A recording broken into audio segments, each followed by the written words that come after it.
Welcome to this episode of the Erasing Shame podcast. My name is DJ Chuang. Thank you for tuning in, whether by audio or video. You are hearing my voice. It is so great to be back behind the microphone. Happy New Year 2025. And I want to share with you that this episode will be a special promotion of an upcoming online event, because we have to talk about erasing the shame for those who have been spiritually abused. So this is an online summit that's coming up next week, January 21st to the 25th. And I got to meet the producer and founder of this nonprofit and podcast and this summit online event that is happening next week. Brian Lee, he is Korean American, son of a pastor, and he has had some life experience with spiritual abuse and trauma. And as he's gone through his own healing journey, he's also become a healer to help others to recover and to heal and make sense of all the confusion and complexity involved with spiritual abuse and trauma. And there is hope and there is healing, and well, there's also shame. And perhaps in the future, as he's available and gets recovery from running this summit, we will have him join us for a conversation here at Erasing Shame. And as we mentioned briefly on the previous episode with Sonia Lee, there's a lot that happens with abuse, whether it's a family context or a church context where it's spiritual. And spiritual abuse can happen in non-church contexts because there's other kinds of religions and spirituality as well, not to mention cults where the abuse is just obvious. And one thing that stood out in my conversation with Brian, I actually met him online and in person. We were both at the Common Table Network conference hosted at Biola University, which is becoming an annual gathering for congregational wellness and clergy wellness. I'll add a link in the show notes at erasingshame.com if you would be interested in that topic, or you might know someone that would be interested in that topic, whether for your pastor, a pastor you know, or your church, or other churches you know. And I want to mention some of the sessions that will be featured by speakers that you can listen to on demand and perhaps on the live bonus sessions.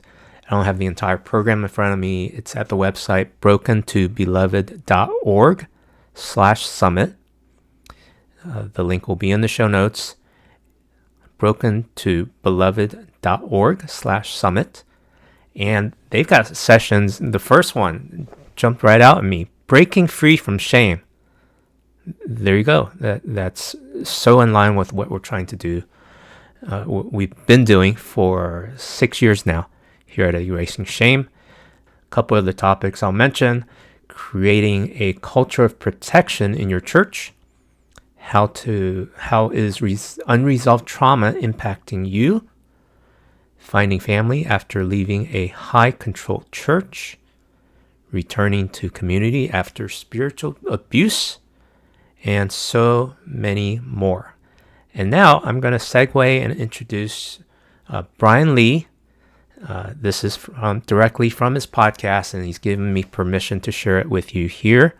It's an audio podcast, so I've taken some liberty to grab some images from his IG, which stands for Instagram, so that those of you that are watching the video version of this can watch and see some of the promotional material about the summit. And in this preview of the summit, I'm sharing with you 2 of the clips of conversations he's had with 2 speakers there. One from Adam Young, Those of you that are podcast fans, you'll recognize his name from his popular podcast about storytelling. And then Janai Alman is the second clip. You'll hear the entire episode of the Summit preview is episode number 32. I'll add a link in the show notes where it also includes a segment with Dr. Kurt Thompson, the author of the book Soul of Shame, along with numerous other ones, and another person that I forget at the moment, but I'll add a link in the show notes at erasingshame.com so that you can listen to the entire episode of the Summit preview so you can know why it is valuable for you and for others that you know, and even people you don't know that have experienced different levels or different degrees of spiritual abuse. And here's what makes it so important to talk about, because it's not talked about. Those who are abused in a spiritually oppressive or spiritually abusive environment, sometimes they don't even know it. And then secondly, because there's such a power dynamic that it is hard to address, it is hard to speak about. There's so many layers of complication. There's not only the spiritual, there's the theological, there's the relational, there's the mental health aspect, there's the emotional aspect, the relational aspect. And so much of our lives, when you're in a spiritual community, it's all interweaved and it's really hard to untangle. And Brian shared the statistics with me, and that is so eye-opening. That people estimate that 1 in 6 people have experienced some kind of spiritual abuse. And then when he shared that with me, I gasped. And then I also said that might be underreported because some people don't know they're spiritual abused. Surveys are often inaccurate. You add and subtract the ones that might be exaggerating. I would not be surprised. It feels like an underreporting to me. So spiritual abuse, what a terrible thing that happens under the name of God, giving Jesus Christ a bad reputation because bad people are associated with that. Even some church leaders. And here's a thought before we cut over to Brian's preview session about the summit. And Jesus warned us that there will be wolves in sheep clothing among us. And you know what? Those may well be pastors of churches out there, even popular ones. I'll leave it at that. Now here is a clip from Brian Lee's podcast, Broken to Beloved. And I would love to see you at the summit next week. Register at brokentobeloved.org/summit. Links will be in the show notes for the complete episode. Here's Brian. Hey friends, welcome back to the Broken to Beloved podcast. I hope to provide practical resources through compassionate conversations to move toward healing and wholeness. Our third annual summit launches next Tuesday, and I'm so excited to share these sessions with you. Today, I'm going to give you a sneak preview of what you can expect, including some clips from a few different sessions. Don't forget to register so you get all of these sessions at brokentobeloved.org/summit. The first clip I want to share is from my session with Adam Young. Adam is a therapist and host of the very popular The Place We Find Ourselves podcast, and he has a strong focus on story work. I loved my conversation with him as we discussed the impact of investigating our own past stories to find freedom in the present. Here's the clip. You say that often kind of the deepest places of shame can also be our biggest moments of freedom, or the kind of the pathway through those moments to find freedom. Tell us about that, because that was intriguing to me. Sure. Well, the nature of shame is that a story cannot be told publicly. The nature of shame is that if I told you what happened to me, you would not want to be in relationship with me any longer. So shame is essentially a social experience. It is about my relationship with you. It is about, if you know this about me, will you welcome me and will you want to be in relationship with me, or will you turn your face and your body away from me in exclusion? That's the pernicious experience of shame. It is being turned away from, excluded, because there's something about me that is unbearable and unlovely. So none of us are inclined to enter our stories of shame and tell them to ourselves, much less tell them to another person. The dilemma with that is what I started with. A story that is untold is a story that has you bound in shame.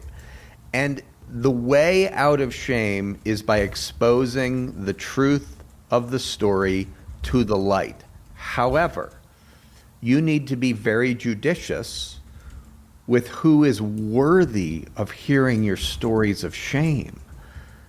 This is not for public consumption. It's not for the public to know. It's for a few trained, wise guides who have done their own work and who have not gifting, but character. Those are the people that are worthy of hearing one or two of your stories. And the only way to start is by sharing one with someone or someones that you feel like have earned the right, by the way they have chosen to live their life, to hear one of the most painful places of shame in your heart. Once you can risk that, then it's, what's this experience like for you, sharing this story? How is the other person taking you in? What are they doing with that 12-year-old girl? What are they doing with that 15-year-old boy? How are they engaging you? And what's that like for your body to be in their presence? Yeah. And say more about that, because so much of the storytelling feels like a very intellectual and emotional exercise in remembering it, writing it down, kind of mining the feelings that were in that moment, or remembering the, like you're saying, the particularities of it. So then the what you're saying about engaging and all of these things are being in your body. Tell us more about that. Well, to be in your body is simply to feel your feelings as you are telling the story of the 12-year-old girl. So if you have a history, for example, of sexual abuse that happened between the ages of 12 and 15, it was with your grandfather, it was over the summer. To step into one of those incidents and to tell the story on the ground level with details, in other words, where it happened, how he moved you into a place of, we could say, trust, and not only trust, but wanting to be in the goodness of his presence, because all abusers groom their victims. And the way they groom them is with goodness, with kindness, with a taste of the love of God. And so to tell the story is to tell about what that looked like for you when you were 13 years old, the summer of your 8th grade year, at your grandfather's house for that 2-week vacation. And to tell it with details. When you do that, you will find that you are automatically thrust into your body, feeling a lot of the feelings that you felt when you were 13. And if you can do that with a trained, wise, caring guide, whether that's a trained therapist, a friend, a coach, I could care less what their credentials are. I'm interested in their character and if they've done their own work. And if they have, then that person's reaction to hearing your story is going to affect your nervous system. It will provide, hopefully, some regulation for those places where you get terrified or enraged or feel deep shame. To regulate a dysregulated body is a gift. It's the gift of presence. It's the gift of containment. It's the gift of kindness.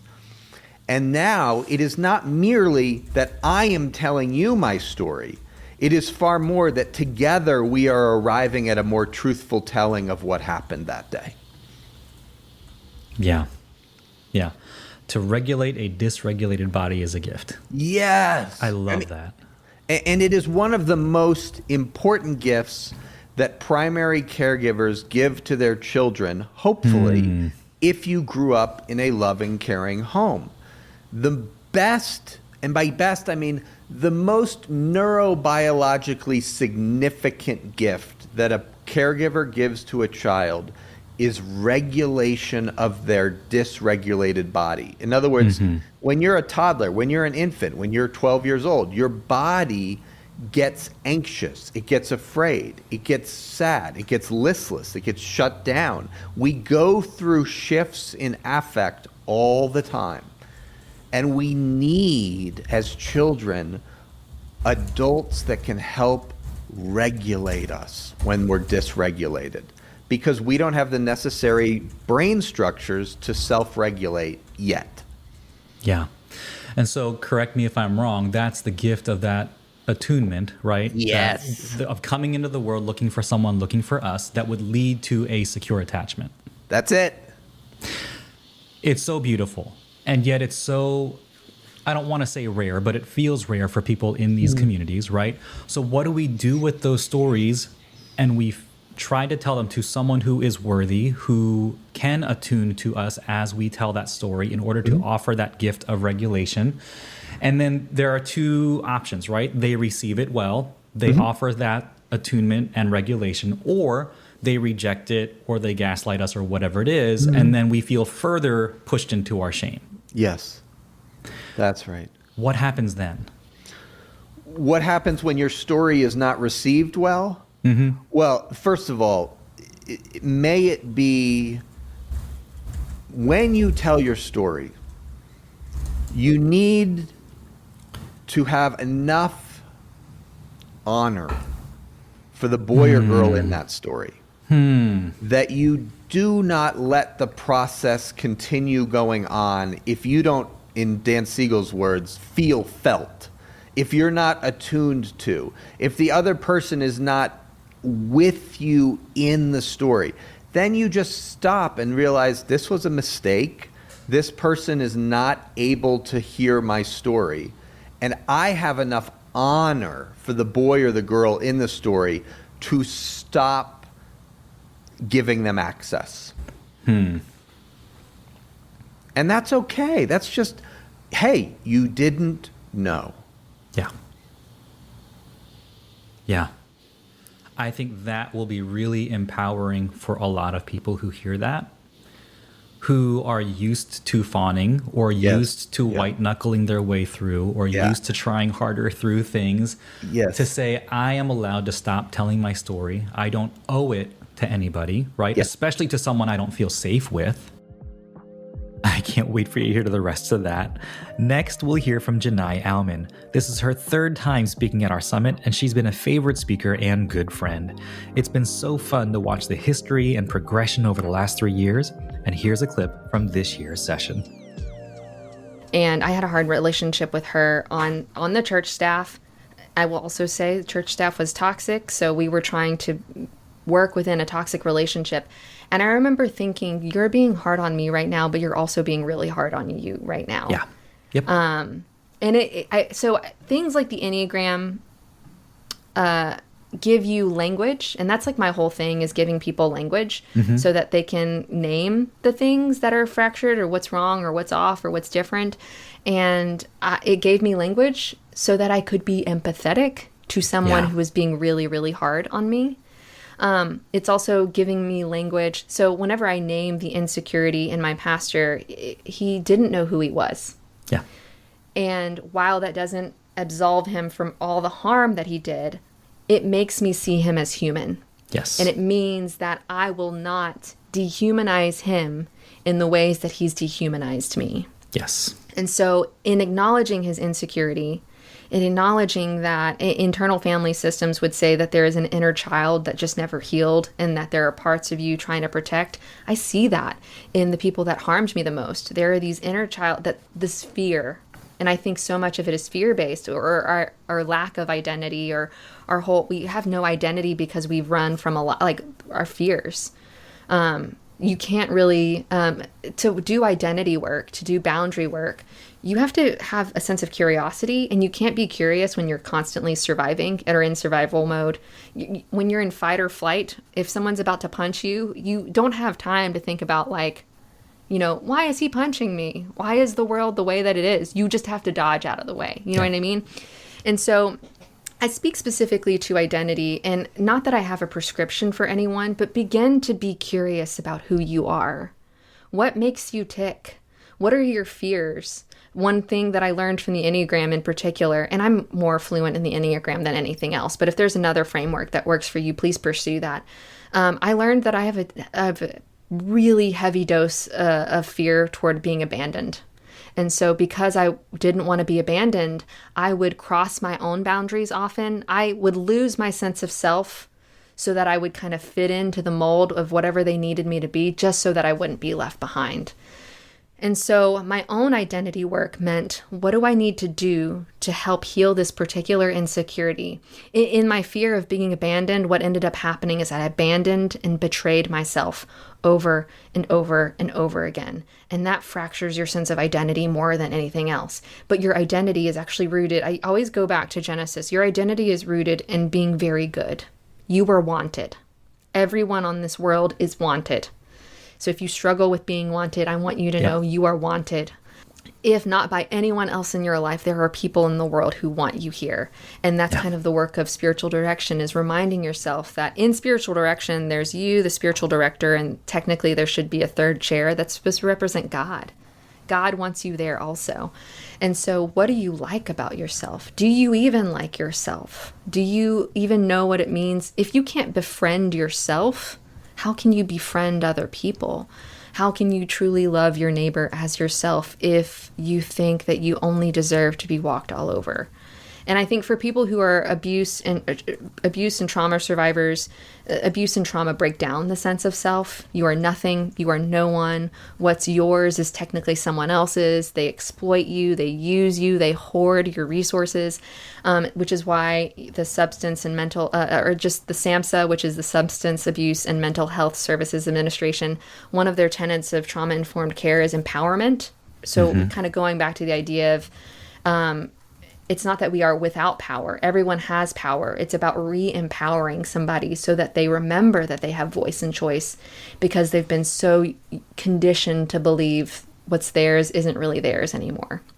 But I love the whole shift toward embodied spirituality that I think many of us are kind of experiencing just in the general Christian cultural moment, because it brings us back to a sense of incarnate being. Like if our bodies didn't matter, then why did Jesus come into the world in a body and he was with us? And so anyway, the sense of identity, and I'm going to speak particularly kind of just juxtaposed to how we holistically, briefly, but our identity has a lot to do with our self-esteem. Self-esteem is, do I like myself? Do I not like myself? I do like myself. Are there ways that I need to grow? Yes. But I like that I like to learn.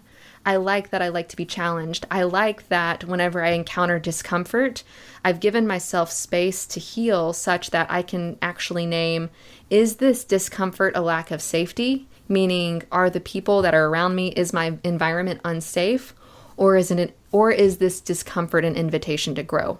Because often, when you are in survival or even for I would say for my former pastor, there were a lot of discomforting moments on our church staff that I think he perceived as a lack of safety, meaning we were ready to attack him when really it was an invitation for him to grow. And I said that with him. I don't want you to just figure this out all by yourself. I'm actually telling you that I'm willing to walk with you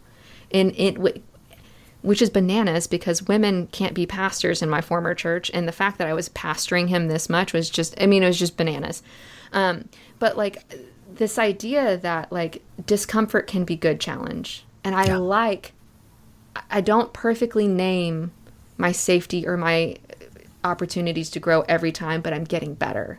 And so I'm getting better at that because I know who I am. You can't have boundaries. You can't have effective boundaries if you don't know who you are.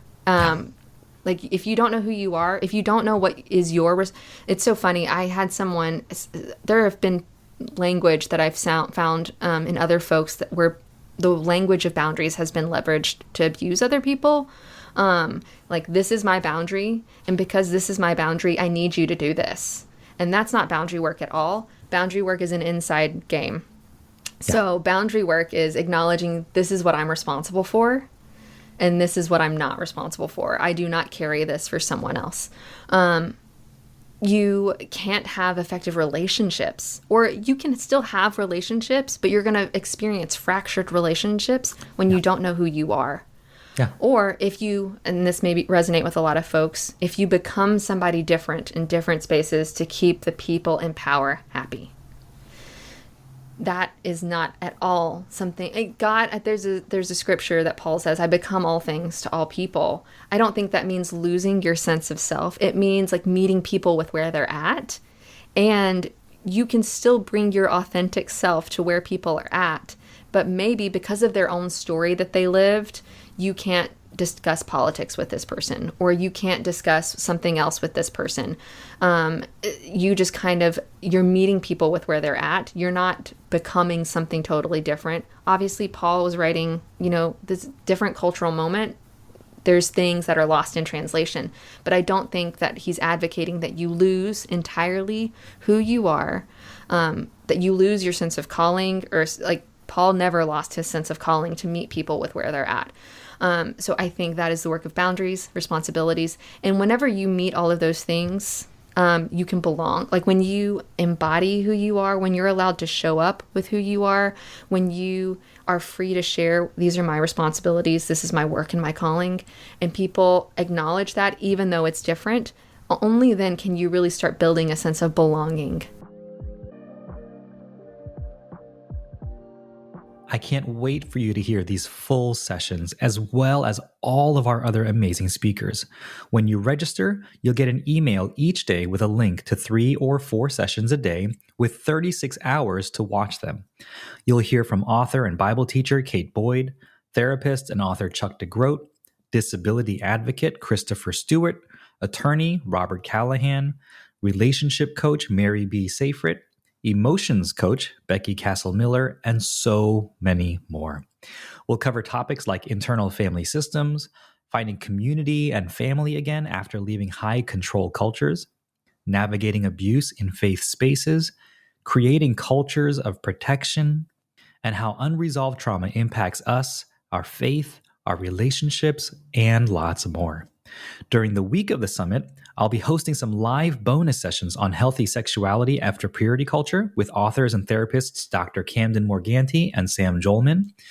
Maybe recording a live podcast and conversation with Amy Fritz, host of the Untangled Faith podcast, and providing an update on the Spiritually Abusive Leadership and Climate Survey, which so many of you took with organizational psychologist Liana Chang. We'll also be getting together for some live community calls so you don't feel like you're so alone attending a virtual summit. And you get all of this for free. Just head to brokentobeloved.org/summit to register and get your free ticket. If you're feeling overwhelmed or you don't think you'll have time to watch all the sessions, you can always get an all-access pass. You'll get access to the full library of sessions instead of just 3 or 4 a day, and you'll get them a full 24 hours ahead of the summit launch, along with bonus resources, session transcripts, and lifetime access to the recordings. Early bird pricing ends January 14th, which is today if it's release day at midnight Eastern Time, so be sure to get that price before it goes up to full price. Finally, if you're looking for a community and place to process your church harm, spiritual abuse, or religious trauma, I want to invite you to join us for the Through cohort. Applications will open next week during the summit, and you can join us for 8 weeks as I guide you through really practical ways to name and share what happened in your story, navigate your liminal spaces, and find practical tools to regulate your nervous system and rediscover and reclaim your belovedness. We've had over 80 people go through the cohort so far over the last 2 years. We've given over $9,000 away in scholarships for it, and you can join the waitlist today at brokentobeloved.org/through. Thanks so much for taking the time out of your day to listen. I hope it's been helpful. Here's to moving toward healing and wholeness together. I'll see you next time.